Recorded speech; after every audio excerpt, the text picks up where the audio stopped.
Hello అండి, ఈరోజు వీడియోలో డబుల్ కా మీఠాని సింపుల్ ప్రాసెస్లో ఎలా చేసుకోవాలో చూపించబోతున్నానండి.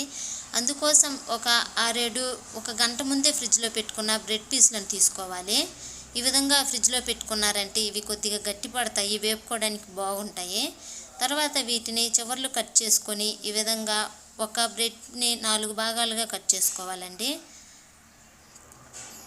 ఇప్పుడు వీటిని డీప్ ఫ్రై చేసుకోవడం కోసం సరిపడినంత నూనె పోసుకొని నూనెలో వీటిని ఒక్కొక్కటిగా వేసుకొని వేపుకోవాలండి. ఈ నూనె అనేది హై ఫ్లేమ్లో ఉన్నప్పుడు వీటిని వేపుకోండి, లేకపోతే ఈ బ్రెడ్ అనేది మెత్తగా అయిపోతుంది. చూడండి, ఇవి వేగడానికి ఎక్కువ టైం కూడా పట్టదండి, 2 నిమిషాల్లో వేగిపోతాయి. ఒకవైపు వేగిన తర్వాత ఇది రెండో వైపుకు తిప్పుకొని ఈ విధంగా వెంటనే తీసేసుకోవాలండి. వీటిని 1 సెకండ్ లేట్ అయినా సరే ఇవి కొద్దిగా మాడిపోతాయి. చూడండి, ఈ విధంగా వేపుకోవాలండి అన్నింటినీ. మనం ఈ విధంగా చేతితోటి ఈ విధంగా అని చూస్తే ఇది క్రిస్పీగా ఉండాలండి. అప్పుడు ఈ డబుల్ కా మీఠా కూడా క్రిస్పీగా జ్యూసీగా టేస్టీగా వస్తుంది. ఇప్పుడు పాకం చేసుకోవటం కోసం ఒక ప్యాన్ పెట్టుకొని అందులో 1 గ్లాస్ పంచదార 1 గ్లాసు నీళ్లు పోసుకొని ఈ విధంగానే కలబెట్టుకుంటూ పాకం పట్టుకోవాలండి. ఇది నూనెలాగా ఉంటే సరిపోతుందండి. ఈ విధంగా ఇది ఎటువంటి పాకం రానవసరం లేదు. తర్వాత స్టవ్ని సిమ్లో పెట్టుకొని ఈ ముందుగా వేయించి పెట్టుకున్న బ్రెడ్ ముక్కలన్నింటినీ ఈ పాకంలో వేసుకోవాలండి.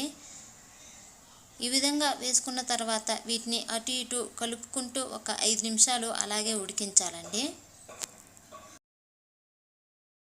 చూడండి, 5 నిమిషాల తర్వాత ఈ బ్రెడ్లన్నీ పాకాన్ని పీల్చేస్తాయి.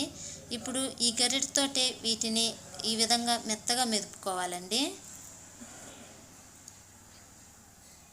చూడండి, ఈ విధంగా మెత్తగా మెదుపుకున్న తర్వాత ఇందులో 1 గ్లాసు కాచి చల్లార్చిన పాలు పోసుకొని ఇవి కొద్దిగా దగ్గర పడే వరకు కలుపుకోవాలండి. ఇవి దగ్గర పడిన తర్వాత ముందుగా వేయించి పెట్టుకున్న డ్రై ఫ్రూట్స్ నెయ్యిని వేసుకొని ఒక్కసారి ఈ విధంగా కలుపుకోవాలండి. అంతే, ఎంతో టేస్టీగా ఉండే జ్యూసీగా ఉండే డబుల్ కా మీఠా రెడీ అయిపోయిందండి. టేస్ట్ అయితే అదిరిపోతుంది. మీరు ఈ విధంగా ట్రై చేయండి. ఇంకా మంచి రెసిపీస్ కోసం మన ఛానల్ని సబ్స్క్రైబ్ చేసుకొని ఒక లైక్ చేయడం మాత్రం మర్చిపోవద్దండి, ప్లీజ్ అండి.